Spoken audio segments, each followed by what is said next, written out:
ಕೇಳುಗರೆ, ಕಾರ್ಯಕ್ರಮಕ್ಕೆ ಸ್ವಾಗತ. ಇವತ್ತಿನ ವಾರದ ಅತಿಥಿ ನಮ್ಮ ಜೊತೆಗೆ ಇರುವಂತಹವರು ಕರ್ನಲ್ ಅಶೋಕ್ ಕಿಣಿ ಹೆಚ್ ಅವರು. ಇವರು ನಿವೃತ್ತ ಯೋಧರು, ಹಾಗೇನೆ ಸಮಾಜ ಸೇವಕರು ಕೂಡ ಹೌದು, ಹಾಗೇನೆ ಕೊಂಕಣಿ ಭಾಷೆ ಮತ್ತು ಸಾಹಿತ್ಯದ ಮೇಲೆ ಅಪಾರ ಆಸಕ್ತಿ ಹೊಂದಿರುವವರು ಕೂಡ ಹೌದು. ಸರ್, ಕಾರ್ಯಕ್ರಮಕ್ಕೆ ಆತ್ಮೀಯ ಸ್ವಾಗತ. ಧನ್ಯವಾದಗಳು. ಸರ್, ಈಗ ತಾವು ಸೇನೆಯಲ್ಲಿ ಸೇವೆಯನ್ನು ಸಲ್ಲಿಸಿ ನಿವೃತ್ತರಾದಂಥವರು, ನಂತರ ತಾವು ಸಮಾಜ ಸೇವೆಯನ್ನು ಕೂಡ ಮಾಡ್ತಾ ಇದ್ದೀರಾ, ಹಾಗೇನೆ ಕೊಂಕಣಿಯ ಬಗ್ಗೆ ಕೂಡ ಆಸಕ್ತಿಯನ್ನು ಹೊಂದಿದ್ದೀರಾ. ಈಗ ತಮ್ಮ ಬಗ್ಗೆ ತಿಳ್ಕೊಬೇಕಾದ್ರೆ ಮೊದಲೇದಾಗಿ ತಾವು ಮೂಲತಃ ಎಲ್ಲಿ ಅವರು? ಮೂಲತಃ ನನ್ನ ತಾಯಿಯವರು ಮಂಗಳೂರಿಂದ, ತಂದೆಯವರು ಕೇರಳದ ಹೊಸದುರ್ಗದಿಂದ. ಮತ್ತೆ ತಾಯಿಯವರು ಕನ್ನಡ ಟೀಚರ್ ಆಗಿದ್ರು. ಹಾಗೆ ಕನ್ನಡ ಕಲಿತು ನಾವು ಸಹ ಕನ್ನಡ ಮೀಡಿಯಂನಲ್ಲೇ ಕಲಿತು ಕನ್ನಡದಲ್ಲಿ 10th ಸ್ಟ್ಯಾಂಡರ್ಡ್ SSLC ಪಾಸ್ ಆಗಿ ನಂತರ ಕಾಲೇಜ್ ಮಾಡಿ ಕಾಲೇಜಿನಿಂದ ನಂತರ ಜೀವನ ಶುರು ಮಾಡಿದ್ದು. ಈಗ ತಾವು ಎಲ್ಲಿ ಕಲ್ತ್ರಿ ಸರ್? ಅಂದ್ರೆ ಯಾವ ಶಾಲೆಯಲ್ಲಿ ಕಲ್ತ್ರಿ? ಬಾಲ್ಯದ ದಿನಗಳು ಹೇಗಿದ್ವು ಆ ಕಾಲದಲ್ಲಿ? ಹೊಸದುರ್ಗದಲ್ಲಿ ಕನ್ನಡ ಮೀಡಿಯಂ ಇದೆ.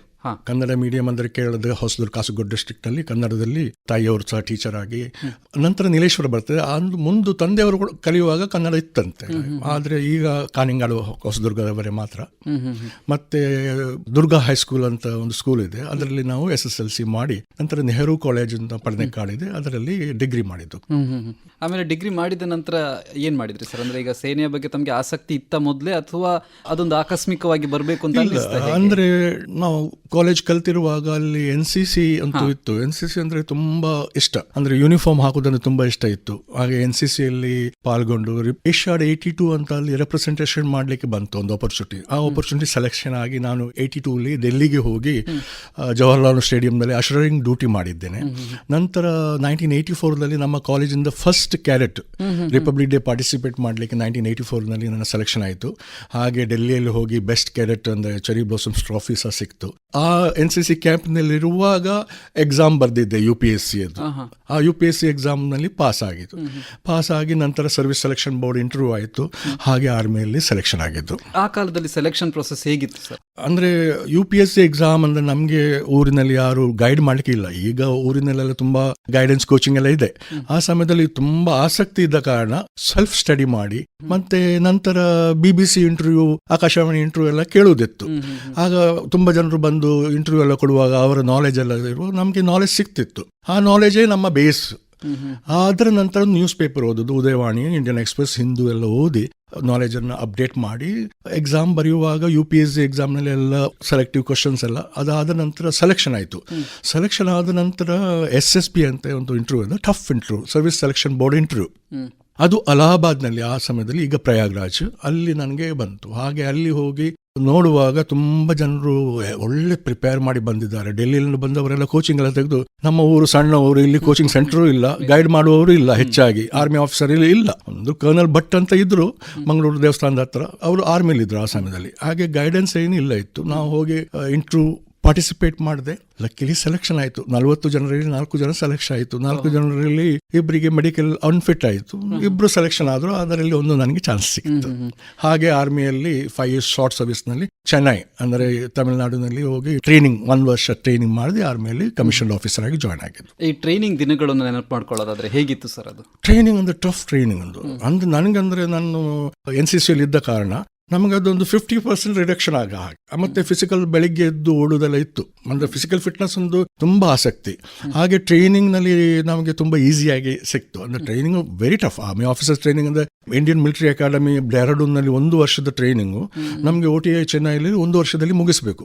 ಹಾಗೆ ಬೆಳಿಗ್ಗೆ ಎದ್ದು ಒಂದು 5 ಗಂಟೆಗೆ ಎದ್ದು ಫಿಸಿಕಲ್ ಟ್ರೈನಿಂಗ್, ಅದರ ನಂತರ ಡ್ರಿಲ್ಲು, ಅದರ ನಂತರ ಆಬ್ಸ್ಟಕಲ್ ಟ್ರೈನಿಂಗ್ ಕೋರ್ಸು, ಹಾಗೆ ಮತ್ತೆ ಎಕ್ಸರ್ಸೈಸು, 40 ಕಿಲೋಮೀಟರ್ 20 ಕಿಲೋಮೀಟರ್ ರೂಟ್ ಮಾರ್ಚಸ್, ಮತ್ತೆ ಫೈರಿಂಗ್, ಅದೆಲ್ಲ ಇರುವಾಗ ತುಂಬಾ ಒಂದು ಆಸಕ್ತಿ ಇದ್ರೆ ತುಂಬಾ ಆಗುತ್ತೆ. ಆದ್ರೆ 1 ಮಿನಿಟ್ ಸಹ ನಮ್ಮ ಫ್ಯಾಮಿಲಿ ವಿಷಯ ನೆನಪು ಬರೋದಿಲ್ಲ ಆ ಸಮಯದಲ್ಲಿ. ಯಾವತ್ತಾದ್ರೂ ಅನಿಸುತ್ತಾ ತುಂಬಾ ಕಷ್ಟ ಆಗ್ತಾ ಇದೆ ಅಂತ ಹೇಳಿ? ನನಗೆ ಹಾಗೆ ಬರಲಿಲ್ಲ. ಅಂದ್ರೆ ದೇಶ ಸೇವೆ ಮಾಡಬೇಕೆಂಬ ಒಂದು ತುಂಬಾ ಇಚ್ಛೆ ಮನಸ್ಸಲ್ಲಿದ್ದ ಕಾರಣ ಇದೆಲ್ಲ ನಾವು ಫೈನಲ್ ಆರ್ಮಿ ಆಫೀಸರ್ ಆಗಿ ದೇಶಕ್ಕೆ ಸೇವೆ ಮಾಡುವಂತ ಒಂದು ಆಪರ್ಚುನಿಟಿ ಸಿಗ್ತದೆ. ಅದು ಏನೋ ಶೋಲ್ಡರ್ ನಲ್ಲಿ ಒಂದು ಸ್ಟಾರ್ ಸಿಗುದಂದ್ರೆ ತುಂಬಾ ಒಂದು ಆಪರ್ಚುನಿಟಿ. ಲಕ್. ಅದ ನಂತರ ದೇಶ ಸೇವೆ ಆರ್ಮಿ ಆಫೀಸರ್ ಆಗಿ ಮಾಡುವುದಂದ್ರೆ ತುಂಬಾ ಒಂದು ಖುಷಿ ವಿಷಯ. ಹಾಗೆ ಯಾವಾಗಲೂ ಅದು ಅಂತ ಥಾಟ್ ಬರಲಿಲ್ಲ. ಯಾವ ವರ್ಷ ಸೇರಿದ್ರಿ ಸರ್? 1984ನಲ್ಲಿ ಟ್ರೈನಿಂಗ್ ಮಾಡಿ 85 ಕಮಿಷನ್ ಆಗಿದ್ದು. ಮೊದಲ ಪೋಸ್ಟಿಂಗ್ ಎಲ್ಲಿ ಹಾಕಿದ್ರಿ ಸರ್? ಮೊದಲು ಪೋಸ್ಟಿಂಗ್ ನಂದು ರೆಜಿಮೆಂಟ್ ನನಗೆ ಸಿಕ್ಕಿದ್ದು ಬ್ರಿಗೇಡ್ ಆಫ್ ದ ಗಾರ್ಡ್ಸ್ ಅಂತ. ಬ್ರಿಗೇಡ್ ಆಫ್ ದ ಗಾರ್ಡ್ಸ್ ಅಂದ್ರೆ ಜನರಲ್ ಕರಿಯಪ್ಪರ್ ಅವರು ಫಾರ್ಮೇಶನ್ ಮಾಡಿದಂತ ಬ್ರಿಗೇಡ್ ಆಫ್ ದ ಗಾರ್ಡ್ಸ್. ಅವರು ಲಂಡನ್ ಹೋದ ನಂತರ ಇಂಡಿಯನ್ ಆರ್ಮಿಯಲ್ಲಿ 6 feet ಟಾಲ್ ಜನರು ಬೇಕು ಅಂತ ಸ್ಪೆಷಲ್ ಇಲೈಟ್ ಗಾರ್ಡ್ಸ್ ರೆಜಿಮೆಂಟ್ ಮಾಡಿದ್ದು.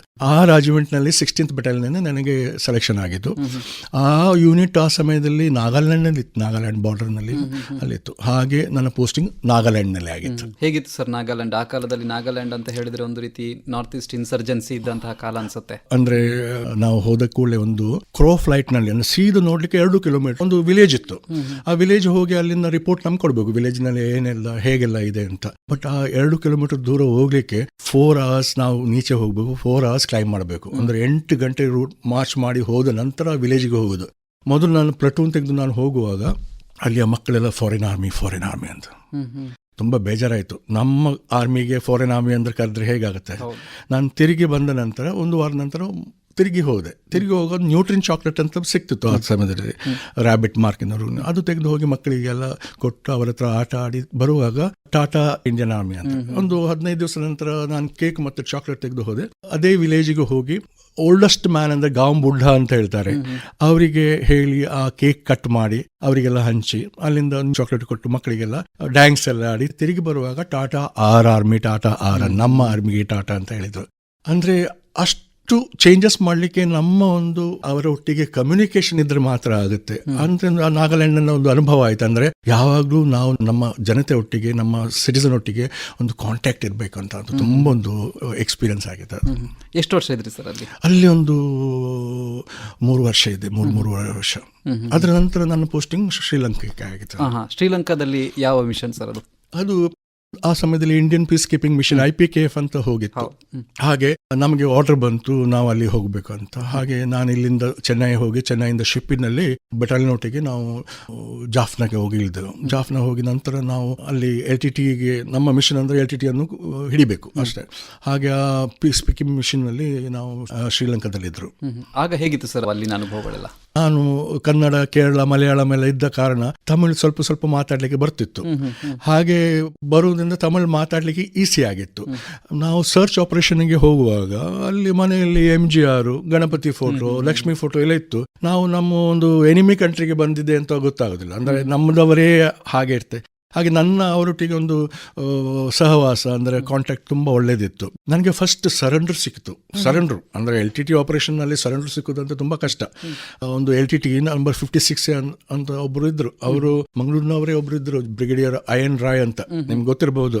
ಅವರಿಗೆ ಅಲ್ಲಿ ಒಂದು ಎಕ್ಸ್ಪ್ಲೋಷನ್ ನಲ್ಲಿ ಅವರಿಗೆ ಇಂಜುರಿ ಎಲ್ಲ ಆಗಿದ್ದು. ಅವರಿಗೆ ನಾನು ಹಿಡಿದು ಅವರನ್ನು ಸರೆಂಡರ್ ಮಾಡಿಸಿ ಆರ್ಮಿಯಲ್ಲಿ ಒಂದು ಸರೆಂಡರ್ ಮಾಡಿ ಕೊಟ್ಟಿದ್ದೆ. ಆ ಫಸ್ಟ್ ಸರೆಂಡರ್ ನನಗೆ ಅಲ್ಲಿ ಸಿಕ್ಕಿದ್ದು.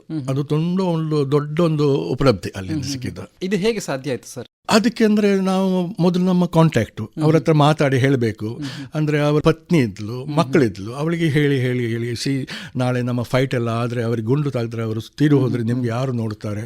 ಆಗ ಅವ್ರು ಹೇಳಿದ್ರು LTT ನಮಗೆ ದುಡ್ಡು ಕೊಡ್ತಾರೆ ಮಂತ್ಲಿ, ನೀವು ನಮ್ಗೆ ನೋಡ್ತಾರಂತ. ಹಾಗೆ ನಾನು ಅವರಿಗೆ ಸೆಟ್ಲ್ ಮಾಡಿಸಿದೆ. ಒಂದು ಸಣ್ಣ ಗಣಪತಿ ದೇವಸ್ಥಾನ ಇತ್ತು, ಅಲ್ಲಿ ಒಂದು ಸಣ್ಣ ನೆಲಕಡಲೆ, ಕೋಕೋನಟ್ ಎಲ್ಲ ಮಾರುವಂತ ಒಂದು ಸಣ್ಣ ಬಿಸ್ನೆಸ್ ಹಾಕಿ ಆ ಹೆಂಗಸಿಗೆ ಕೊಟ್ಟೆ. ನಂತರ ಅಲ್ಲಿ ಆಕ್ಟಿವಿಟಿ ಎಲ್ಲ ಇದೆ, ಅಲ್ಲಿ ಬಸ್ ಎಲ್ಲ ಬಂದು ನಿಲ್ತಿತ್ತು ಕೊಲಂಬೋದಿಂದ ಜಾಫ್ನಾಗು. ಆ ಬಸ್ಸಿನಲ್ಲಿ ಇಳಿದವರಿಗೆ ಶೌಚಾಲಯಕ್ಕೆ ಹೋಗ್ಲಿಕ್ಕೆ ಶೌಚಾಲಯ ಇಲ್ಲ, ಅದು ನಾನು ಮಾಡಿಸಿ ಕೊಟ್ಟಿದ್ದೆ. ನಾನು ನೋಡುವಾಗ LTT ಅಬ್ಸರ್ವ್ ಮಾಡ್ತಿತ್ತು ನಾನು ಏನೆಲ್ಲ ಮಾಡ್ತೇನೆ. ಹಾಗೆ ಆ ಏರಿಯಾ ಕಮಾಂಡರ್ ಬಂದು ನನಗೆ ಸರೆಂಡರ್ ಆಗಿದ್ದು. ಹಾಗೆ ಈಗ ಅಲ್ಲಿ ಭಾರತೀಯ ಸೇನೆಗೆ ಪೀಸ್ ಕೀಪಿಂಗ್ ಮಿಷನ್ ಏನಿತ್ತು, ಬಹಳ ಸಂಕಷ್ಟಗಳಿಗೆ ಎದುರಾಯಿತು ಅಂತ ಕೇಳ್ತೇವೆ. ಏನೆಲ್ಲ ಸವಾಲುಗಳಿದ್ವು ಸರ್ ಅಲ್ಲಿ? ಮುಖ್ಯವಾಗಿ ಸವಾಲುಗಳಂದ್ರೆ ನಮ್ಮ ಮಿಷನ್ ಅಂದು ಮೊದಲು LTT ಒಟ್ಟಿಗೆ ಮಾತುಕತೆ ಎಲ್ಲ ಆಗಿತ್ತು. ನಂತರ ನಾವೇ ಅವರೊಟ್ಟಿಗೆ ಒಂದ್ಸಲ ಫೈಟ್ ಮಾಡುವಂತ ಒಂದು ಸ್ಥಿತಿಯೇ ಬಂತು. ಆ ಸ್ಥಿತಿ ಬರುವಾಗ ತುಂಬಾ ಕಷ್ಟ. ಅಂದ್ರೆ ನಾವು ನಮ್ಮವರಿಗೆ ಹಿಡಿದು ಕೊಡುವಂತ ಕಷ್ಟ. ಮತ್ತೆ ಸಿವಿಲಿಯನ್ ಒಂದುಗಡೆ ಇರ್ತಾರೆ ಅವರು, ಆಗ ನಾವು ಪಿಕ್ ಮಾಡಿ ಚೂಸ್ ಮಾಡ್ಲಿಕ್ಕೆ ಆಗೋದಿಲ್ಲ ನಮ್ಗೆ. ಅಂದ್ರೆ ಸರ್ಚ್ ಆಪರೇಷನ್ ಎಲ್ಲ ಬರಬೇಕು. ಒಂದು 24th August 1989 ಅಂತದ್ದು. ಹೌದು, ನಮ್ಮ ಆಪರೇಷನ್ ಅಲ್ಲಿ ಒಬ್ರು ಇದ್ರು. ಆ ಆಪರೇಷನ್ ಅಲ್ಲಿ ಇರುವಾಗ LTT ಬಂದು ಹಿಂದಿಗಡೆಯಿಂದ ಒಂದು ಬ್ಲಾಸ್ಟ್ ಮಾಡಿದ್ರು ನಮ್ಮ ಹೆಲಿಕಾಪ್ಟರ್. ಒಂದು bomb, fire and forget missile bomb ಬಂದು ನನ್ನ ಹತ್ರ ಬಿದ್ದು ಎಕ್ಸ್ಪ್ಲೋಡ್ ಆಗಲಿಲ್ಲ, ಅಂದರೆ ಅದು ಮಿಸ್ಫೈರ್ ಆಗಿ. ಹಾಗೆ ನಾವು 2 ಹೆಲಿಕಾಪ್ಟರ್ ಲೂಸ್ ಆದ ಆಪರೇಷನ್ನಲ್ಲಿ. GOC IPK general officer commanding IPKF ಅಲ್ಲಿದ್ದರು. ಅದು ತುಂಬ ಆ ಆಪರೇಷನ್ ಡೇಟ್ ವಗೇರೆ ಅಂದರೆ ಏನೋ ದೇವರ ವಿಶ್ವಾಸ ಇತ್ತು ಮತ್ತು ನಮ್ಮ ಡ್ಯೂಟಿ ಎಲ್ಲ ಮಾಡುವಾಗ ನಿಸ್ವಾರ್ಥ ಡ್ಯೂಟಿ ಮಾಡೋದು, ಏನೋ ನನಗೆ ಕೆಲಸ ಮಾಡಲಿಕ್ಕಿತ್ತು, ಹಾಗೆ ದೇವರು ರಕ್ಷಣೆ ಮಾಡಿದಂತ ತೋರ್ತದೆ. ಆ ಮಿಷನ್ ಆದ ನಂತರ ಎಲ್ಲಿಗೆ ಪೋಸ್ಟಿಂಗ್ ಆಯ್ತು? ಆ ಮಿಷನ್ ಆದ ನಂತರ ನಾವು ಜಮ್ಮುವಿನಲ್ಲಿ ಸಾಂಬಾ ಅಂತ ಒಂದು ಸ್ಥಳ ಇದೆ, ಜಮ್ಮು ಪಾಕಿಸ್ತಾನ ಬಾರ್ಡರಲ್ಲಿ, ಅಲ್ಲಿ ಡ್ಯೂಟಿ ಮಾಡ್ತದೆ. ಅಲ್ಲಿ ಡ್ಯೂಟಿ ಮಾಡುವಾಗ ನನಗೆ ವೈಷ್ಣೋದೇವಿಯಲ್ಲಿ ಡ್ಯೂಟಿ ಮಾಡುವ, ವೈಷ್ಣೋದೇವಿ ಟೆಂಪಲ್ ಇದೆ, ಅಲ್ಲಿ ಡ್ಯೂಟಿ ಮಾಡುವಂಥ ಒಂದು ಆಪರ್ಚುನಿಟಿ ಸಿಕ್ತು. ಹಾಗೆ ಅಲ್ಲಿ ನಂತರ ಅಲ್ಲಿಂದ ನಾನು ADC ಆಗಿ ಜನರಲ್ ಆಫೀಸರ್ ಕಮಾಂಡಿಂಗ್ ಒಟ್ಟಿಗೆ ಬಂದಿದ್ದೆ ಡೆಲ್ಲಿ ಏರಿಯಾದಲ್ಲಿ. ಅಂದರೆ ಡೆಲ್ಲಿ ಏರಿಯಾದ ರಿಪಬ್ಲಿಕ್ ಡೇ ಇನ್ಚಾರ್ಜ್ ಆಗಿ ಇದ್ರಲ್ಲ, ಅವರೊಟ್ಟಿಗೆ ನಾನು ADC ಆಗಿ ಕೆಲಸ ಮಾಡಿದ್ದೆ ಅವರೊಟ್ಟಿಗೆ. ಮತ್ತು ಅಲ್ಲಿಂದ ಹಿಮಾಚಲದಲ್ಲಿ, ನಂತರ ನಾಗ್ಪುರ್ ಸೆಂಟರ್ನಲ್ಲಿ ವೆಪನ್ ಟ್ರೈನಿಂಗ್ ಆಫೀಸರ್ ಆಗಿ ಕೆಲಸ ಮಾಡಿದೆ. ಈ ರಿಕ್ರೂಟ್ ಆಗಿ ಬರ್ತಾರೆ ಜವಾನ್ಸ್ ಎಲ್ಲ, ಅವರಿಗೆ ವೆಪನ್ ಟ್ರೈನಿಂಗ್ ಮಾಡುವಂಥ ಆಪರ್ಚುನಿಟಿ ಸಿಕ್ತು. ಅಲ್ಲಿ ನಂತರ ಸಿಕ್ಕಿಮಿಗೆ ಹೋದೆ. ಸಿಕ್ಕಿಂನಿಂದ ಅಲ್ಲಿ ನಂತರ ಸೆಲೆಕ್ಷನ್ ಆಗಿ ನಮ್ಮ battalion United nation piece keeping. United nation piece keeping ಅಂದರೆ ಸಾಮಾನ್ಯವಾಗಿ ಅಂತಾರಾಷ್ಟ್ರೀಯ ಮಟ್ಟದಲ್ಲೇ ಇರುವಂತಹದ್ದು. ಎಲ್ಲೆಲ್ಲ ಮಾಡಿದ್ರಿ ಸರ್? ಅದು ಅಂದರೆ ಅಂಗೋಲಾದಲ್ಲಿ ಮಾತ್ರ ನಮಗೆ ಆಪರ್ಚುನಿಟಿ ಸಿಕ್ತು. ಅಂಗೋಲಾದಲ್ಲಿ ಆ ಸಮಯದಲ್ಲಿ ಪೋರ್ಚುಗೀಸರು ಹೋದ ನಂತರ ಅಲ್ಲಿ ತುಂಬ ಅಶಾಂತಿ ಇತ್ತು, ಫೈಟಿಂಗ್ ಇತ್ತು. 2 ಗ್ರೂಪ್ ಆಗಿತ್ತು, ಗವರ್ಮೆಂಟ್ ಮತ್ತು ಫೈಟಿಂಗ್ ಟ್ರೂಪ್ಸ್. ಅವರೊಟ್ಟಿಗೆ ನಾವು ಅಲ್ಲಿ ಹೋಗಿ ನಾವು Indian battalion UN peace keeping ಫೋರ್ಸ್ನಲ್ಲಿ ಕೆಲಸ ಮಾಡೋದು. ಅಂದರೆ ಬೇಸಿಕ್ಲಿ ಫೈಟಿಂಗ್ ಎಲ್ಲ ಡಿಸಾರ್ಮ್ ಮಾಡೋದು, ಅವರ ಆರ್ಮ್ಸ್ ತೆಗೆಯೋದು, ನಂತರ ಅವರಿಗೆ ಕ್ವಾರ್ಟರಿಂಗ್ ಏರಿಯಾದಲ್ಲಿ ಹಾಕಿ ಅವರಿಗೆ ನೋಡಿಕೊಳ್ಳೋದು, ಮತ್ತು ಸಿವಿಲಿಯನ್ ಅಫೇರ್ಸ್ನಲ್ಲಿ ಅವರಿಗೆ ಬರುವಂತೆ ಮಾಡೋದು. ಅದು ದೊಡ್ಡ ಒಂದು ಕೆಲಸ. ಅಲ್ಲಿ ನಾನು ಮಾಡುವಾಗ ಅಲ್ಲಿ ನನಗೆ ಒಬ್ಬರು ನನ್ನ ಹೆಸರು ನೋಡಿ ಕೊಂಕಣಿಯಲ್ಲಿ ಮಾತಾಡಿದಂತೆ, ಕಿಣಿ ತುಮ್ ಕೊಂಕಣಿವೇ. I was shocked. ನಾನು ಕೇಳಿದೆ ನಿಮ್ಮ ಹೇಗಿಲ್ಲಿ ಅಂತ. ನನ್ನ ಅಜ್ಜನವರನ್ನು ಪೋರ್ಚುಗೀಸರವರು ಗೋವಾದಿಂದ ತಂದು ಇಲ್ಲಿ ಇಟ್ಟಿದ್ದು ಅಂತ. ಹಾಗೆ ತುಂಬ ನಮ್ಮ ಊರಿನವರೆಲ್ಲ ಇದ್ದಾರೆ. ಜಂಜಿಬಾರ್ ಐಲ್ಯಾಂಡ್ನಲ್ಲಿ, ಅಂಗೋಲದಲ್ಲಿ ಪೋರ್ಚುಗೀಸರು ತೆಗೆದುಕೊಂಡು ಹೋದಂತ ಇಲ್ಲಿಂದ ಅಲ್ಲಿ ಕೆಲಸ ಮಾಡಲಿಕ್ಕೆ ಅಲ್ಲಿದ್ದಾರೆ. ಅವನಿಗೆ ಒಳ್ಳೆ ಒಂದು ಎಕ್ಸ್ಪೀರಿಯನ್ಸ್ ಸಿಕ್ತು ನನಗೆ. ಅಂದ್ರೆ international exposure as A major. 2 brigadier, ಒಂದು ಆರ್ಮಿ ಬ್ರಿಗೇಡಿಯರ್ ಗವರ್ಮೆಂಟ್ ಇಂದು, ಮತ್ತೆ LTT ಅಲ್ಲಿ ಯುನೈಟೆಡ್ ರೆಬಲ್ಸ್ ಅವರ ಬ್ರಿಗೇಡಿಯರ್ ಫೈಟ್ ಮಾಡುವ, ಅವರೊಟ್ಟಿಗೆ ನಾವು ಪೀಸ್ ಕೀಪಿಂಗ್ ನಲ್ಲಿ ಅವರಿಗೆ ಪೀಸ್ ಮಾಡೋದು. ಅವನು ಒಂದು ದೊಡ್ಡ ಒಂದು ಆಪರ್ಚುನಿಟಿ ಡಿಪ್ಲೊಮ್ಯಾಟಿಕ್ ಸಿಕ್ಕಿತ್ತು. ಎಷ್ಟು ವರ್ಷ ಮಾಡಿದ್ರಿ ಸರ್? 1.5 ವರ್ಷ ಸಿಕ್ಕಿದೆ. ಆಮೇಲೆ ಬಂದ ನಂತರ ಏನಾಯ್ತು ಸರ್? ಬಂದ ನಂತರ ನನಗೆ ಸೆಲೆಕ್ಷನ್ ಆಗಿದ್ದು ಡೆಪ್ಟಿ ಅಸಿಸ್ಟೆಂಟ್ ಅಡ್ಜುಟೆಂಟ್ ಜನರಲ್ ಅಂತ ಸೆರೆಮೋನಿಯಲ್ ಡಿಪಾರ್ಟ್ಮೆಂಟ್ ಇತ್ತು ಆರ್ಮಿ ಹೆಡ್ ಕ್ವಾರ್ಟರ್ನಲ್ಲಿ. ಅದರ ಡ್ಯೂಟಿ ಅಂದರೆ ಸೆರೆಮನಿ, ಇಂಟರ್ ಸರ್ವಿಸಸ್ ಗಾರ್ಡ್, ಯಾರಾದರೂ VIP ಬಂದರೆ ಹೊರ ದೇಶದಿಂದ ಬರ್ತಾರಲ್ಲ ಪ್ರೆಸಿಡೆಂಟ್ ಎಲ್ಲ, ಅವರಿಗೆ ಗಾರ್ಡ್ ಕೊಡೋದು. ನಂತರ ರಿಪಬ್ಲಿಕ್ ಡೇ, ಬೀಟಿಂಗ್ ರಿಟ್ರೀಟ್ ಅದೆಲ್ಲ ಮಾಡುವಂಥ, ಅದು ಹೋಲ್ ಸೋಲ್ ಇನ್ಚಾರ್ಜ್ 3 ಸರ್ವಿಸ್ ಅನ್ನು ನೋಡುವಂಥದ್ದು ತುಂಬ ಒಂದು ಸೆನ್ಸಿಟಿವ್ ಡ್ಯೂಟಿ. ಅದು ಆ ಡ್ಯೂಟಿ ಮಾಡ್ತಾ ಇದ್ದೆ ನಾನು. ಅಲ್ಲಿನ ಅನುಭವಗಳ ಬಗ್ಗೆ ಹೇಳೋದಾದ್ರೆ ಸರ್? ಅನುಭವ ಅಂದರೆ ಒಂದು, ನಾನು ಸಣ್ಣದಿರುವಾಗ NCC ಇರುವಾಗ ಒಂದು ರಿಪಬ್ಲಿಕ್ ಡೇ ಪಾರ್ಟಿಸಿಪೇಟ್ ಮಾಡುವ ಬೇಕಂತ ಮಾತ್ರ ಒಂದು ಉದ್ದೇಶ. ಒಂದು ರಾಷ್ಟ್ರಪತಿಯ ಸೆಲ್ಯೂಟಿಂಗ್ ಡಯಾಸ್ ಇದೆ, ಅದರ ಕೆಳಗೆ ನನ್ನ ಡ್ಯೂಟಿ. ನಂತರ ಎಲ್ಲ 1.5 ಗಂಟೆಯ ಪೆರೇಡ್ನಲ್ಲಿ ಎಲ್ಲ ಸರಿಯಾಗಿ ಹೋಗುವಂತೆ ನೋಡಬೇಕು. ಅಂದರೆ ನಾವು 1 ವರ್ಷ ಪ್ರಿಪೇರ್ ಮಾಡ್ತೇವೆ ಒಂದು ರಿಪಬ್ಲಿಕ್ ಡೇಗೆ, ಪೆರೇಡ್ಗೆ ಆಗಿ. ತುಂಬ ರೆಜಿಮೆಂಟ್ ಎಲ್ಲ ಬರ್ತದೆ. ಮತ್ತೆ ಆ ರಿಪಬ್ಲಿಕ್ ಡೇ ಒಂದು ಸೆರೆಮನಿ ಆದ ನಂತರ 3 ದಿವಸದ ಬೀಟಿಂಗ್ ರಿಟ್ರೀಟ್ ಇದೆ. ಆ ಸೆರೆಮನಿಯಲ್ಲಿ ಕಂಡಕ್ಟ್ ಮಾಡುವಂಥ ಆಪರ್ಚುನಿಟಿ ನಮಗೆ ಸಿಗುವುದು ಅಂತ ದೊಡ್ಡ ಒಂದು ಭಾಗ್ಯ.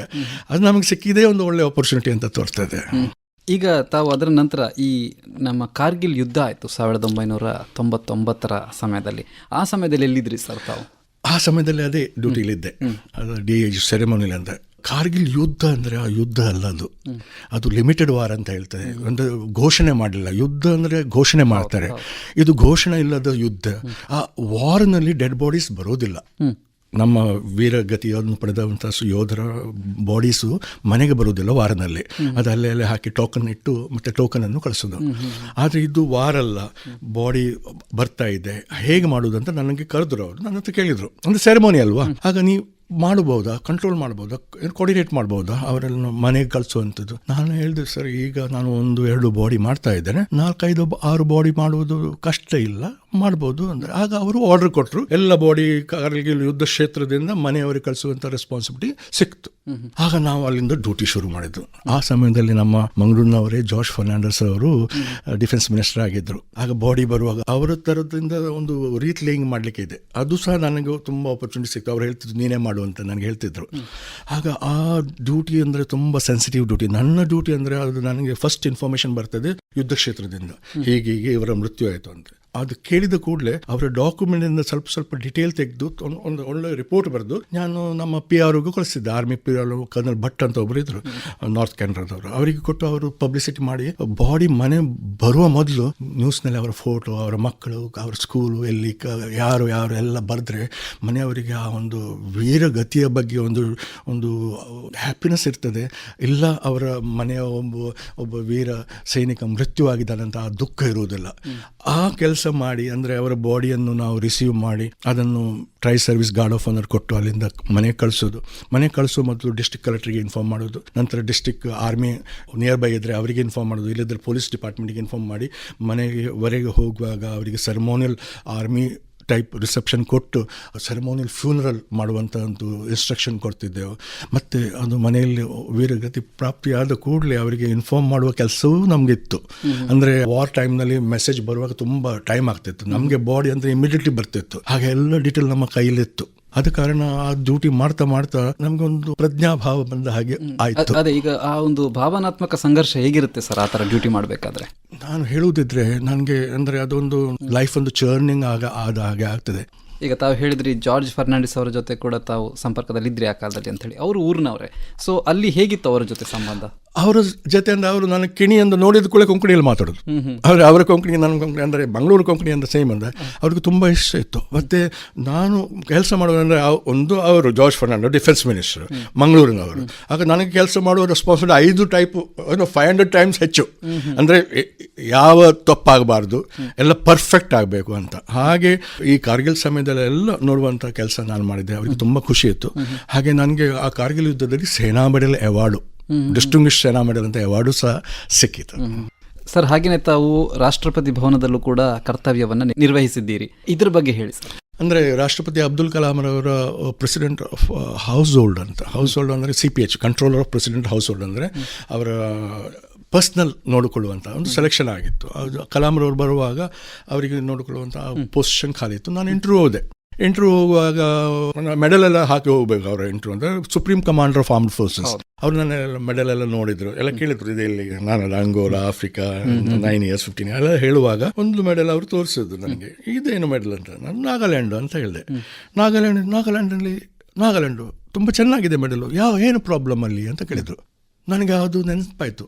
ಯಾವುದು 85 ನಾನು ಫಸ್ಟ್ ಜಾಯ್ನ್ ಆಗುವಾಗ ಇದ್ದಲ್ಲ, ನಾನು ಅದು sir if you permit I tell you a story ಅಂತ ಹೇಳಿ ಆ ಸ್ಟೋರಿಯನ್ನು ನಾನು ಹೇಳಿದೆ. ಸರ್ ಹೀಗೆ ವಿಲೇಜ್ ಇತ್ತು, ವಿಲೇಜ್ ಹೋಗುವಾಗ ಫಾರೆನ್ ಆರ್ಮಿ ಹೇಳಿದ್ರು. ಫಾರೆನ್ ಆರ್ಮಿ ಅಂತ ಹೇಳಿದ ಕೂಡ ತುಂಬ ಬೇಜಾರಾಯಿತು. ನಾನು ಮುಂದೆ ಕೂಡ ಹೋಗಿ ಎಲ್ಲ ಚಾಕ್ಲೇಟ್ ಎಲ್ಲ ಕೊಟ್ಟು, ಕೇಕ್ ಎಲ್ಲ ಕೊಟ್ಟು, ಅವರು ಆರ್ಮಿ ಅಂತ ನಾನು ಹೇಳಿದೆ. ನಾಗಾಲ್ಯಾಂಡ್ ಪ್ರಾಬ್ಲಮ್ ಏನಿಲ್ಲ ಸರ್, ಕಮ್ಯುನಿಕೇಷನ್ ಇಲ್ಲ ಜನರೊಟ್ಟಿಗೆ, ಕಮ್ಯುನಿಕೇಷನ್ ಇದ್ದರೆ ಎಲ್ಲ ಸರಿ ಆಗ್ತದೆ ನಾಗಾಲ್ಯಾಂಡ್ ಅಂತ ಹೇಳಿದರು. ಅವರು ಹೀಗೆ ನೋಡಿದ್ರು ನನಗೆ. ಇವತ್ತು ಜಾಯಿನ್ ಮಾಡಿ ಅಂತ ಹೇಳಿ ಸೆಲೆಕ್ಷನ್ ಆಯಿತು, ಇವತ್ತು ಜಾಯಿನ್ ಮಾಡಿ ಅಂತ. ನಾನು ಸರಿ 3 ದಿವಸ ನಮಗೆ ಹ್ಯಾಂಡಿ ಟೇಕ್ ಆಗ್ತದೆ, ಅದ ನಂತರ ಇವತ್ತೇ ಜಾಯಿನ್ ಆಗಿದೆ. ನಾನು ಆಯ್ತು ಅಂತ ಹೇಳಿ ಹೊರಗೆ ಬಂದ ಕೂಡ ಅವರು ಸೆಕ್ರೆಟರಿಯನ್ನು ಕರೆದು ಅವ್ರು ಹೇಳಿದ್ರು, ನನ್ನ ಎಂಟೈರ್ ಕಂಟ್ರಿ ವಿಸಿಟ್ ಮಾಡಬೇಕು, ಫಸ್ಟ್ ಸ್ಟಾರ್ಟ್ ವಿತ್ ನಾಗಾಲ್ಯಾಂಡ್ ಅಂತ. ನಾನು ನಾಗಾಲ್ಯಾಂಡ್ 4 ದಿವಸದ ಪ್ರೋಗ್ರಾಮ್, ನಾರ್ತ್ ಈಸ್ಟ್ ಸ್ಟೇಟ್ ಎಲ್ಲ ವಿಸಿಟ್ ಮಾಡಿದರು. ಅಂದರೆ ನನಗೆ ತುಂಬ ಸಂತೋಷ ಆಯಿತು. ಆ ಸಮಯದಲ್ಲಿ ನಾನು ಮೇಜರ್ ಹೇಳಿದಂಥ ವಿಷಯವನ್ನು ಅವರು ತೆಗೆದು ಅವರು ಎಲ್ಲ programme visit to all state starting from Nagaland. ನನಗೆ ಅಷ್ಟು ಖುಷಿ ಆಗಬೇಕು ಅದು ನೋಡಿ ಹೇಳಿದ್ದಾರೆ. ಹಾಗೆ ಅಲ್ಲಿಂದ ಶುರುವಾಗಿದೆ ಅವರೊಟ್ಟಿಗೆ ಅಸೋಸಿಯೇಷನ್. ಅವರನ್ನು ತಾವು ಹತ್ತಿರದಿಂದ ನೋಡಿದ್ದೀರಿ, ಅವರ ವೈಯಕ್ತಿಕ ಜೀವನ, ಅವರ ಒಂದು ವ್ಯಕ್ತಿತ್ವ ಹೇಗಿತ್ತು ಅಂತ ಅನಿಸ್ತು? ಅವರ ವೈಯಕ್ತಿಕ ಜೀವನ ಅಂದರೆ ಅವರಿಗೆ ವೆರಿ ಕ್ಲೋಸ್ಲಿ ನಾನು ನೋಡಿ, ಅಂದರೆ ಅವರೊಟ್ಟಿಗೆ ಇರಬೇಕು ನಾವು. ಅಂದರೆ ಅವರು ಹೇಳುವ ಅರ್ಧ ಗಂಟೆ ಮೊದಲು ನಾವೆಲ್ಲ ಇರಬೇಕು, ಅವರು ಮಲಗುವ ನಂತರ ಅರ್ಧ ಗಂಟೆ ನಂತರ ನಾವು ಹೋಗೋದು. ನಾನು ಹೇಳುವುದಿದ್ರೆ ಫಾರಿನ್ ವಿಸಿಟ್ನಲ್ಲಿರುವಾಗ ಒಂದು ಸೀಮಾ ಮುಸ್ತಫಾ, ಒಂದು ಟೈಮ್ಸ್ ಆಫ್ ಇಂಡಿಯಾದ ಒಂದು ರಿಪೋರ್ಟರ್ ಇದ್ದ, ಅವ್ರು ಕೇಳಿದ್ರು ನಂತರ, ಕಿನಿಯವರೇ ನೀವು ಟಯರ್ಡ್ ಆಗೋದಿಲ್ವ ಡ್ಯೂಟಿಯಲ್ಲಿ? ಅಂದರೆ ರಾತ್ರಿ 3-3:30 ಮಲಗುವ, ಬೆಳಿಗ್ಗೆ ಎದ್ದ ಕೂಡ 6:30-7 ಡ್ಯೂಟಿಯಲ್ಲಿ ಇದ್ದೀರಿ. ನಾನು ಅವರಿಗೆ ಹೇಳಿದ ವಿಷಯ ಅಂದರೆ, ನಾನು ಡ್ಯೂಟಿ ಮಾಡೋದಿಲ್ಲ, ನಾನು ಮಾಡೋದು ಸೇವೆ, ಸರ್ವಿಸ್ ಮಾಡೋದು. ಡ್ಯೂಟಿ ಮತ್ತು ಸೇವೆಯಲ್ಲಿ ಅಂತ ಕಲಾಂರಂಥ ಪ್ರೆಸಿಡೆಂಟ್ ಭಾರತ ರತ್ನ ಅವರಿಗೆ ಸೇವೆ ಮಾಡುವಂಥ ಒಂದು ಅವಕಾಶ ನನಗೆ ಸಿಕ್ಕಿದ್ದು. ನಾನು 1 ಮಿನಿಟ್ ಎಕ್ಸ್ಟ್ರಾ ಡ್ಯೂಟಿ ಸಿಕ್ಕಿದ್ರೆ ಅದು ಮಾಡಲಿಕ್ಕೆ ನಾನು ತಯಾರಿದೆ. ಅಂಥ ಭಾವ ಇದ್ದರೆ ನಾವು ಯಾವಾಗಲೂ ಟಯರ್ಡ್ ಆಗೋದಿಲ್ಲ. ಡ್ಯೂಟಿ ಅಂತ ಹೇಳಿದರೆ 5:30 ಆಗುವಾಗ ಡ್ಯೂಟಿ ಟೈಮ್ ನೋಡ್ತೇವೆ, ಡ್ಯೂಟಿ ಆಗಿ ಹೋಗುತ್ತೇವೆ. ಇದು ಡ್ಯೂಟಿ ಅಲ್ಲ, ಸೇವಾ ಭಾವದಲ್ಲಿ ಮಾತ್ರ ಸೇವೆ ಮಾಡೋದಂತ. ತುಂಬ ಖುಷಿ ಆಯಿತು ಅವರಿಗೆ. ಹಾಗೆ ಒಂದ್ಸಲ ನಾವು ಒಂದು ಕಂಟ್ರಿಯಲ್ಲಿದ್ದರು. ಆ ಕಂಟ್ರಿಯಲ್ಲಿರುವಾಗ ಸುಡಾನ್ ಅಂತದ್ದು, ಆಗ ನಮ್ಮ ಪ್ರೆಸ್ ರಿಪೋರ್ಟರ್ ಒಬ್ಬರಿಗೆ ಹಾರ್ಟ್ ಅಟ್ಯಾಕ್ ಬಂತು. ನಾವು ತಿರುಗಿ ಇಲ್ಲಿ ಬರಬೇಕು ದಿಲ್ಲಿಯಲ್ಲಿ ಆ ದಿವಸವೇ ಸಾಯಂಕಾಲ. ಆಗ ಇವರು ಅಡ್ಮಿಟ್ ಆದರು. ಆಗ ಪ್ರೆಸ್ನವ್ರು ತುಂಬ ಗಲಾಟೆ ಮಾಡ್ತಾಯಿದ್ರು. ನನಗೆ ಅವರು ಕರೆದು ಹೇಳಿದ್ರು, ನೀನು ಹೋಗಿ ಅವ್ರ ಹತ್ರ ಮಾತಾಡು, ಅವರು ಹಾಸ್ಪಿಟಲ್ ಅಡ್ಮಿಟ್ ಆಗಿದ್ದಾರೆ, ಶಾಂತಿ ಮಾಡಿ ಬಾ ಅಂತ. ನನ್ನ ಡ್ಯೂಟಿ ಅಲ್ಲ ಅದು, ನಾನು ಅವರಿಗೆ ಪ್ರೆಸಿಡೆಂಟ್ ಮಾತು ನೋಡಿಕೊಳ್ಳೋದು. ನಾನು ಹೋಗಿ ಅವರು ಮಲ್ಕೊಂಡಿದ್ರು ಪೇಷಂಟು, ಪ್ರೆಸ್ ರಿಪೋರ್ಟರ್. ಅವ್ರ ಹತ್ರ ಹೇಳಿದೆ, ಕಲಾಂರವ್ರು ನನ್ನನ್ನು ಕಳಿಸಿದ್ದಾರೆ ನಿಮ್ಮ ಬಗ್ಗೆ ಕೇಳಲಿಕ್ಕೆ, ನಿಮ್ಮ ಆರೋಗ್ಯ ಹೇಗಿದೆ ಅಂತ. ಅವರು ಬೆಡ್ನಲ್ಲಿ ಕೂತ್ಕೊಂಡ್ರು. ಕಲಾಂರವ್ರು ನಿಮ್ಗೆ ಕಳಿಸಿದ್ದಾರೆ. ಅವರೇ ಕಳಿಸಿದ್ದು ನನಗೆ, ನಿಮ್ಮ ಆರೋಗ್ಯದ ಬಗ್ಗೆ ನಾನು ಫಿಟ್ ಆಗಿದ್ದೇನೆ ಅಂತ ಹೇಳಿದರು. ಅದೆಲ್ಲ ನೋಡಿ ಅವರು ಒಂದು 10-15 ನಿಮಿಷದಲ್ಲಿ ಅವರ ಪ್ಯಾರಾಮೀಟರ್ ಎಲ್ಲ, ಮೆಡಿಕಲ್ ಪ್ಯಾರಾಮೀಟರ್ ಎಲ್ಲ ಸರಿಯಾಯಿತು. ಅವ್ರು 3 ಗಂಟೆ ಮಧ್ಯಾಹ್ನ ಅಲ್ಲಿಂದ ಡಿಸ್ಚಾರ್ಜ್ ಮಾಡಿದ್ರು. ಡಿಸ್ಚಾರ್ಜ್ ಮಾಡಿದ 7 ಗಂಟೆ ಅವ್ರು ಫ್ಲೈಟ್ನಲ್ಲಿ ಕೂತ್ಕೊಂಡ್ರು. ನನಗೇನೋ ತುಂಬ ಒಂದು ಗಿಲ್ಟಿ ಫೀಲಿಂಗ್, ನಾನು ಹೆಚ್ಚು ಹೇಳಿದ್ದೇನೆ ಅವರೇ ಬಗ್ಗೆ ಅಂತ. ಅವ್ರು ಕಲಾಂರವ್ರು ಫ್ಲೈಟ್ನಲ್ಲಿ ಬಂದ ಕೂಡಲೇ ನಾನು ಅವ್ರ ಹತ್ರ ಹೇಳಿದೆ, ಸರ್ ಬೆಳಿಗ್ಗೆ ನೀವು ನನಗೆ ಆ ಪೇಷಂಟನ್ನು ನೋಡಲಿಕ್ಕೆ ಕಳಿಸಿದ್ದು, ನಾನು ಅವರಿಗೆ ಮಾತಾಡಿ ನೀವು ಕಳಿಸಿದ್ದಂತ. ಅವರಿಗೆ ಎಲ್ಲ ಸರಿಯಾಗಿ ಅವರು ಡಿಸ್ಚಾರ್ಜ್ ಆಗಿ ಈಗ ಫ್ಲೈಟ್ನಲ್ಲಿ ಕೂತಿದ್ದಾರೆ ಅಂತ. ಅವರಿಗೆ ನೋಡಿದ್ರು, ನನಗೆ ಒಂದು 2 ಮಿನಿಟ್ ಮಾತಾಡಲಿಲ್ಲ. Let the flight take me to him ಅಂತ ಹೇಳಿದರು. ಫ್ಲೈಟ್ ಟೇಕ್ ಆಫ್ ಆದ ನಂತರ ನನ್ನನ್ನು ಅವರ ಹತ್ರ ತೆಗೆದುಕೊಂಡು ಹೋಗ್ಬೋದು. ತುಂಬ ಖುಷಿ ಆಯಿತು. ಫ್ಲೈಟ್ ಟೇಕ್ ಆಫ್ ಆದ ನಂತರ ನಾನು ಅವರನ್ನು ಕರೆದುಕೊಂಡು ಎಲ್ಲ ಪ್ರೆಸ್ ರಿಪೋರ್ಟರ್ ಮುಂದೆಗಡೆ ಅವರನ್ನು ಕೂಡ ಆ ಪೇಷಂಟ್ ಹತ್ರ ಹೋಗಿ ಮಾತಾಡಿದ್ರು. ನೆಕ್ಸ್ಟ್ ಡೇ ಇಂಡಿಯನ್ ಎಕ್ಸ್ಪ್ರೆಸ್ಸಲ್ಲಿ ಬಂತು, president comes calling to meet the journalist ಅಂತ, ಏಲಿಂಗ್ ಜರ್ನಲಿಸ್ಟ್ ಅಂತ ಒಂದು ರಿಪೋರ್ಟು ಬಂತು. ಹಾಗೆ ಅವರು, ನಾನು ಕ್ಯಾಪ್ಟನ್ ಮೇಜರ್ ಅಂತ ಅವ್ರನ್ನ ಅನಿಸಲ್ಲ, ಏನಾದರೂ ಅವರಿಗೆ ಒಳ್ಳೇದಂತ ತೋರಿದ್ರೆ ಆಗಲೇ ಅವರು ಮಾಡ್ತಾ ಇದ್ರು. ಅಂಥ ಒಂದು ಅನುಭವ ನನಗೆ ತುಂಬ ಸಿಕ್ತು. ಅದೇ ಅನುಭವವನ್ನು ನಾನು ಪ್ರಾಕ್ಟೀಸ್ ಮಾಡ್ತಾ ಇದ್ದೆ. ಸರ್, ಮತ್ತೆ ತಾವು ಯಾವ ವರ್ಷ ನಿವೃತ್ತರಾದ್ರಿ? ನಾನು ಕಲಾಂನವರ ಟೆನ್ಯೂರ್ ಆದ ನಂತರ 20 ವರ್ಷ ಸರ್ವಿಸ್ ಆದ ನಂತರ ಈ ಕಾರ್ಗಿಲ್ ಸೇವೆ ಮತ್ತು ಕಲಾಂರವರೊಟ್ಟಿಗೆ, ಅಂದರೆ ಕಲಾಂರವರು ನನಗೆ ಒಂದು ಮಂತ್ರ ಕೊಟ್ಟರು. ಅವರು ಮುಸ್ಲಿಂ, ನಾನು ಹಿಂದೂ. ಮಂತ್ರ ಕೊಟ್ಟಿದ್ದು ಬೈಬಲಿಂದ. ಆ ಒಂದು 2 ಲೈನ್ ವಾಕ್ಯ, ಅಂದರೆ if God with us who can be against us, your duty is to awaken God in every human being. ಎಲ್ಲರಲ್ಲಿ ದೇವರಿದ್ದಾರೆ. ಅಂದರೆ ಅವರ ಒಂದು ಪ್ರೀತಿ ಅಂದರೆ ಅವರು ಮನುಷ್ಯನನ್ನು ಪ್ರೀತಿ ಮಾಡಬೇಕು, ನಾವು ಮನುಷ್ಯನನ್ನು ಹೇಟ್ ಮಾಡಬಾರ್ದು. ಎಲ್ಲ ಫಿಲಾಸಫಿಕಲ್ ಅದಾಯಿತು. ಅದಾದ ನಂತರ ಲಾಸ್ಟ್ ಅವರು ತೀರಿ ಹೋದ ನಂತರ ನಾನು ಬೆಳಗ್ಗೆ 7:30 ರಾತ್ರಿ 11 ಗಂಟೆವರೆಗೆ ಅವರ ಬಾಡಿ ಹತ್ರ ನಿಂತಿದ್ದೆ, 10 ರಾಜಾಜಿ ಮಾರ್ಗನಲ್ಲಿ ದಿಲ್ಲಿಯಲ್ಲಿ. ಆಗ ಬರುವ ಜನರನ್ನು ಕಂಡು ನನಗೆ ನೆನಪಾಯ್ತು ಅವರು ಹೇಳಿದ್ದಂದ್ರೆ, ಹೂವಿಗೆ ಆಶೆ ಇರುವುದೆಲ್ಲ ಒಂದು ಮಾಲೆ ಹೋಗುವ ಪರಿಮಳವನ್ನು ನಾವು ಸ್ಪ್ರೆಡ್ ಮಾಡಬೇಕೆಲ್ಲ ಹೇಳಿದ್ದು. ಅದು ಹೂವಲ್ಲ, ಅದು ಮನುಷ್ಯರು ಎಲ್ಲ ಒಂದಾಗಿ ಮಾಲೆ ಇರಬೇಕು. ಹೂವಿಗೆ ಬೇರೆ ಬೇರೆ ಡಿಫ್ರೆನ್ಸ್, ಕಾಸ್ಟ್, ಸಬ್ ಸಿಸ್ಟಮ್ ಏನಿಲ್ಲ. ಹೂವೆಲ್ಲ ಒಂದೇ. ಅವರ ಒಂದೇ ಒಂದು ಕರ್ತವ್ಯ ಅಂದರೆ ಪರಿಮಳ. ಆ ಮಾಲೆಯಾಗಿ ಹೋದರೆ ಎಷ್ಟು, ನಾವೆಲ್ಲ ಮನುಷ್ಯರು ಒಂದು ಮಾಲೆಯಾಗಿರಬೇಕು. ಆ ಮಾಲೆ ನಂತರ ನಾವು ಸ್ಯಾಕ್ರಿಫೈಸ್ ಮಾಡಿ ನಮ್ಮ ಲೈಫ್ ಮಾಡಿದರೆ ಅದೇ ನಮ್ಮ ದೇಶಕ್ಕೆ ಒಳ್ಳೆಯದು ಅಂತ ಅವರು ಆ ಮೆಸೇಜನ್ನು ಇಂಡೈರೆಕ್ಟ್ಲಿ ನನಗೆ ಕಲಿಸಿದ್ರು. ಸರ್, ಈಗ ತಾವು ನಿವೃತ್ತರಾದಾಗ ಅದರ ನಂತರ ಜೀವನ ಹೇಗೆ ಬದಲಾಯಿತು ಅಂತ ಅನ್ನಿಸ್ತದೆ? ನನಗೆ ಆ ಕಾರ್ಗಿಲ್ ಸಮಯದಲ್ಲೇ ನನ್ನ ಜೀವನವನ್ನು ಒಂದು ಆಧ್ಯಾತ್ಮಿಕ ರೂಪದಲ್ಲಿ ಬದಲಾಯಿತು. ನಂತರ 2005 ಕಲಾಂ ನಂತರ ಕಲಾಂರವರು ಅವರ ಒಂದು ಟೀಚಿಂಗ್ಸ್ ಇದೆ.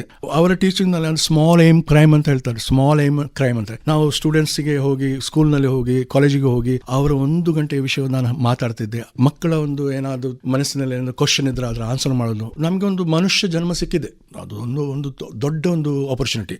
ಅದನ್ನು ಯೂಸ್ ಮಾಡಬೇಕು. ನಾವು ಅದು ಹೇಗೆ ಯೂಸ್ ಮಾಡಬೇಕಂದ್ರೆ, ನಾವು ಏನಾದರೂ ಕಾಂಟ್ರಿಬ್ಯೂಷನ್ ಮಾಡಬೇಕು. ಮಕ್ಕಳಿಗೆ ಹೇಳೋದು, ದೊಡ್ಡ ಏಮ್ ಇಟ್ಟರೆ ಒಂದು ಮ್ಯಾನಿಫೆಸ್ಟೇಷನ್, ಯದ್ ಭಾವೇ ತದ್ ಭವತಿ ಅಂತ. ಒಂದು ಭಾವ ಬಂದರೆ ಅದು ಭವತಿ ಆಗ್ತದೆ. ಆ ವಿಷಯ ಮಕ್ಕಳಿಗೆ ಅವರು ಹೇಳ್ತಿದ್ರು, small aim is crime, aim big in life ಅಂತ. ತುಂಬ ಒಳ್ಳೆಯ ಒಂದು ಟೀಚಿಂಗ್ಸ್ ಇತ್ತು ಅವರದ್ದು. ನಂತರ ನಾನು social service, civil, spiritual service ಮಾಡಲಿಕ್ಕೆ ಶುರು ಮಾಡಿದೆ. ಸರ್, ಈಗ ತಮಗೆ ಈ ಕೊಂಕಣಿ ಭಾಷೆ, ಸಾಹಿತ್ಯ ಇದರ ಬಗ್ಗೆ ಆಸಕ್ತಿ ಯಾವಾಗ ಬೆಳೀತು? ನಮ್ಮ ತಾಯಿಯವರು ಕೊಂಕಣಿಯ ತುಂಬ ಒಂದು ಆಸಕ್ತಿ ಇದ್ರು. ಭಜನೆ ಬರೀತಿದ್ರು, ನಾಟಕ ಬರೀತಿದ್ರು.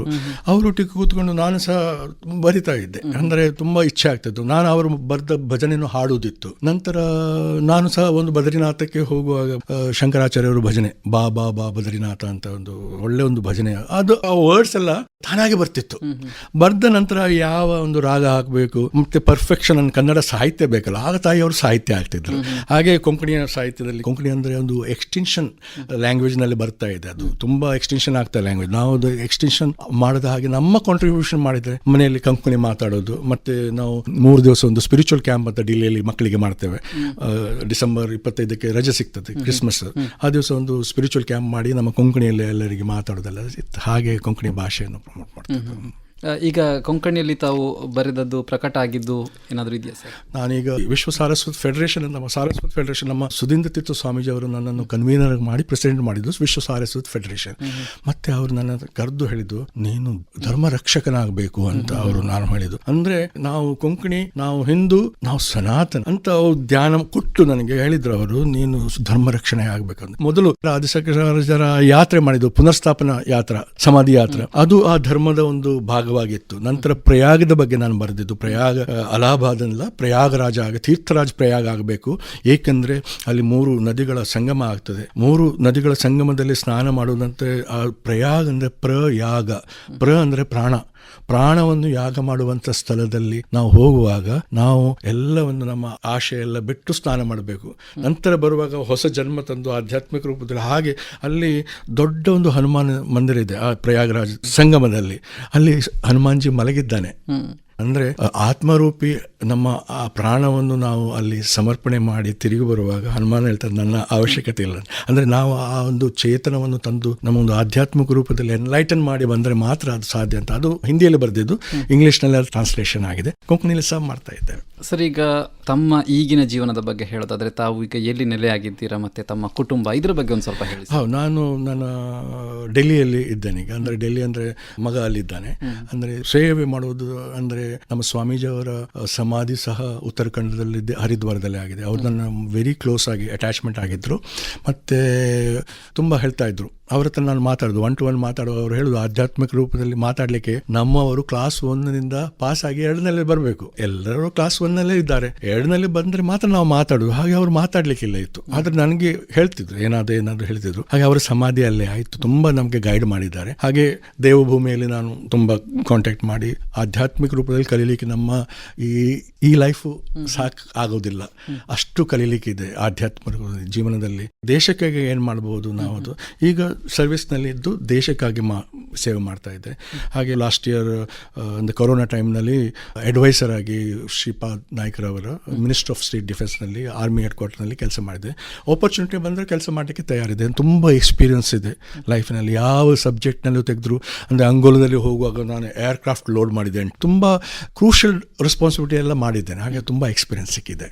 ಈಗ ಮುಂದಿನ ಯೋಜನೆಗಳು ಏನೆಲ್ಲ ಸರ್? ನಾವು ಆರ್ಮಿಯವರು ರಿಟೈರ್ ಆಗೋದಿಲ್ಲ, ಆಫೀಸರ್ ಟಯರ್ಡ್ ಆಗೋದಿಲ್ಲ, ರಿಟೈರ್ಡ್ ಆಗೋದಿಲ್ಲ, ಸೇವೆ ಮಾಡ್ತಾ ಇರಬೇಕು. ಅಂತೆ ನಮ್ಮ ದೇಹದಲ್ಲಿ ಶಕ್ತಿ ಇರುವ ತನಕ ದೇಶ ಸೇವೆ, ಜನರ ಸೇವೆ, ಜನಸೇವೆ, ದೇಶ ಸೇವೆ ಮತ್ತೆ ಧರ್ಮ ಸೇವೆ. ಅಂದರೆ ಈಗ ಧರ್ಮಕ್ಕೆ ಸ್ವಲ್ಪ ಹಾನಿ ಬಾರದಂತೆ ಧರ್ಮದ ವಿಷಯ ನಾವು ಹೇಳಿದರೆ, ಒಂದು ಲೈಫ್ನಲ್ಲಿ ಸಿಗುವುದು ಆಪರ್ಚುನಿಟಿ. ಆ opportunity you to have to become a good human being ಅಂತ ಒಳ್ಳೆ ಮನುಷ್ಯರಾಗಿ ಜೀವನ ಮಾಡಿದರೆ ನಮ್ಮ ಜೀವನ ಸಾರ್ಥಕ ಆಗುತ್ತೆ. ಧನ್ಯವಾದಗಳು ಸರ್. ಇಷ್ಟೊತ್ತು ಈ ತಮ್ಮ ಜೀವನದ ಒಂದು ರೋಚಕ ಅನುಭವಗಳನ್ನು ನಮ್ಮ ಜೊತೆ ತಿಳಿಸಿದ್ರಿ, ನಮ್ಮ ಜೊತೆ ಹಂಚಿಕೊಂಡ್ರಿ. ಈ ಕಾರ್ಯಕ್ರಮದಲ್ಲಿ ಭಾಗವಹಿಸಿದ್ದಕ್ಕಾಗಿ ಧನ್ಯವಾದಗಳು. ನಿಮಗೂ ಧನ್ಯವಾದಗಳು, ಆಕಾಶವಾಣಿಗೂ ಧನ್ಯವಾದಗಳು, ಆಪರ್ಚುನಿಟಿ ಕೊಟ್ಟಿದ್ದಕ್ಕೆ. Thank you. ಧನ್ಯವಾದಗಳು ಸರ್.